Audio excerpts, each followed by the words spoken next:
Hello everyone, ये वाला video secondary gun को इम्प्लीमेंट करने का सेकंड पार्ट होने वाला है और इसके अंदर हम लोग लास्ट वीडियो में जहाँ तक हम लोगों ने स्क्रिप्ट के अंदर काम किया था उसी को कंटिन्यू करने वाले हैं और इस वीडियो में हम लोग सेकेंडरी गन को कम्प्लीटली इम्प्लीमेंट कर लेंगे। सबसे पहले तो सेकेंडरी गन को स्टोर करने के लिए हमें यहाँ पे एक और मार्कर 3D की ज़रूरत पड़ेगी। सेम उसी तरीके से जैसे हमने यहाँ पे गन पाइवट और एडीएस पाइवट को लिया है, मैं यहाँ पे एक सेकेंडरी गन पाइवट भी बना लूँगा और जहाँ पे फिर आप लोग उस गन को स्टोर करना चाहते हैं उसकी पोजीशन वो रख दो।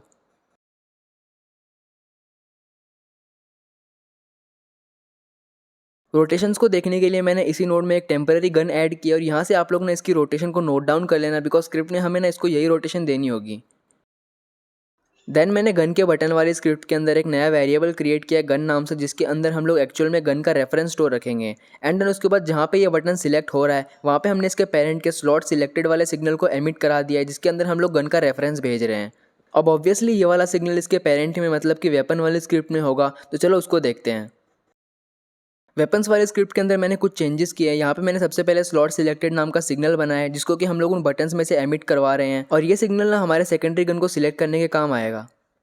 देन ऐड गन फंक्शन के अंदर मैंने एक और पैरामीटर यहाँ पे लिया है, जिसके अंदर हम लोग एक्चुअल गन का रेफरेंस पास कराएंगे और जहाँ जहाँ पे हम लोग गन वाले बटन्स के टेक्स्ट को चेंज कर रहे हैं ना, वहाँ पे उनके गन वाले वेरिएबल के अंदर गन का रेफरेंस भी स्टोर करा देंगे। और मेक श्योर आप लोग सभी इफ एल्स स्टेटमेंट के लास्ट में रिटर्न वाला कीवर्ड डालना मत भूलो। फिर मैंने एक रिमूव गन नाम का फंक्शन भी यहाँ पे बनाया है, बिकॉज जब हम लोग गन को ड्रॉप कराएंगे तब हम ये चाहते हैं कि बटन के अंदर से भी वो गन एकदम क्लियर हो जाए।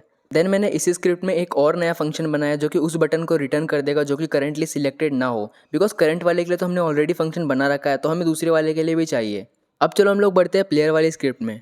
यहाँ पे मैंने वेपन्स वाले नोड का और सेकेंडरी गन पाइवट वाले नोड का दोनों का रेफरेंस ले लिया है। देन रेडी वर्चुअल मेथड के अंदर मैंने वेपन्स के स्लॉट सिलेक्टेड सिग्नल को कनेक्ट कर लिया है, जिसके अंदर मैं एक और फंक्शन को कॉल करा रहा हूँ और जिसके अंदर जो आगे से गन का रेफरेंस पहले से आ रहा है उसको मैं पास करा दे रहा हूँ। एक चीज़ और यहाँ पे देखो, गन के बटन में इनिशियल गन की वैल्यू देने के लिए मैंने वेपन्स के ऐड गन वाले फंक्शन को यहाँ पे कॉल कराया है और जो करंट गन है उसके हेड को यहाँ पे पास कराया है, मतलब कि उसका नाम, और जो सेकंड पैरामीटर है उसमें खुद गन का रेफरेंस पास किया है।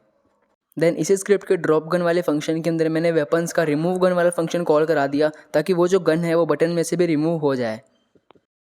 फिर इसी स्क्रिप्ट के अंदर मैंने पिक ऑब्जेक्ट वाले फंक्शन में भी काफ़ी चेंजेस किए हैं। जैसे पहले तो ये फंक्शन ना ये चेक करेगा कि दोनों स्लॉट्स में गन है कि नहीं है। अगर दोनों स्लॉट में गन हुई तो जो करंट स्लॉट है ना उसकी गन को पहले गिराएगा और उसकी जगह पे दूसरा गन उठाएगा, और इन केस अगर किसी एक स्लॉट के अंदर गन नहीं होती तो फिर उस स्लॉट को पहले फिलअप करेगा। मुझे लगता है इस कोड को ज़्यादा समझाने की ज़रूरत नहीं है, लेकिन फिर भी अगर आपको डाउट रहता है तो आप लोग कमेंट सेक्शन में टाइम स्टैम्प लगा के पूछ सकते हो। नेक्स्ट फंक्शन आता है ऐड सेकेंडरी वेपन, और इस फंक्शन को ना अपन तभी कॉल कराएंगे जब अपने करंट स्लॉट के अंदर गन हो और दूसरी में नहीं हो। इस फंक्शन में हम ओवरऑल क्या कर रहे हैं कि जो गिरी हुई गन है उसको डुप्लीकेट बना के जो सेकेंडरी गन पाइवट है वहाँ पे ऐड करा दे रहे हैं, उसको कुछ प्रॉपर्टी सेट कर रहे हैं, उसकी रोटेशन, पोजीशन, और फिर लास्ट में इस फंक्शन के अंदर हम उस गन को सिलेक्ट भी कर लेते हैं। ध्यान रखना यहाँ पे जो गन को रोटेशन मैंने दी है ना वो एक्चुअल में वही रोटेशन है जो कि हमने सेकेंडरी गन पाइवट बनाते टाइम पे देखी थी।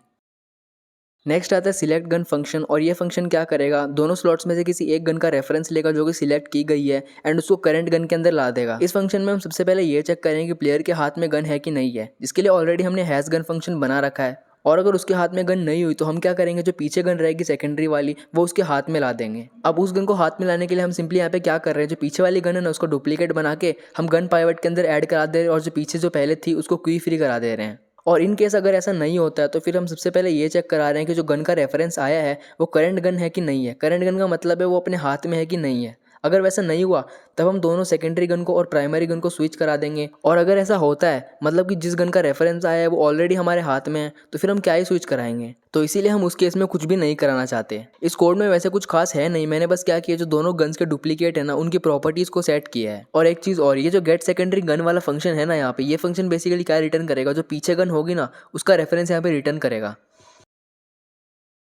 तो बस फ्रेंड्स, ये वाला वीडियो यहीं तक। यहाँ पे आप लोग देख सकते हो मैंने गन का यहाँ पे नाम चेंज किया ताकि आप लोग को डिफरेंस दिख सके दोनों स्लॉट्स के अंदर। और यहाँ पे हम लोग गन को ड्रॉप कर सकते हैं, उठा सकते हैं, गन को स्विच कर सकते हैं, सेकेंडरी गन रख सकते हैं। प्रोजेक्ट की लिंक आप लोगों को डिस्क्रिप्शन में मिल जाएगी, आप लोग अपने गोडोट में इंपोर्ट करके खेल के देखो एक बार। अगर आप लोगों को कोई बग मिलता है तो आप लोग रिपोर्ट कर सकते हो, मुझे बता सकते हो कमेंट में कि भाई यहाँ पे ये इशू आ रही है, गेम क्रैश हो रहा है या फिर कुछ भी वैसा हो। अब ऐसा तो है नहीं कि मैं बहुत बड़ा कोडर हूँ और मुझसे कभी गलती हो नहीं सकती, हो सकता है इस गेम में कोई बग आ जाए या फिर किसी वजह से गेम क्रैश हो रहा हो, तो आप लोग कमेंट करके मुझे वो बता सकते हो। एंड अगर आप लोग को अपनी तरफ से भी कोड में कोई कमी लगती है तब भी आप लोग मुझे सजेस्ट कर सकते हो।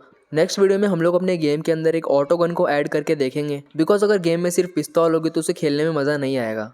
चलो गाइस, मिलता हूँ नेक्स्ट वीडियो में, बाय।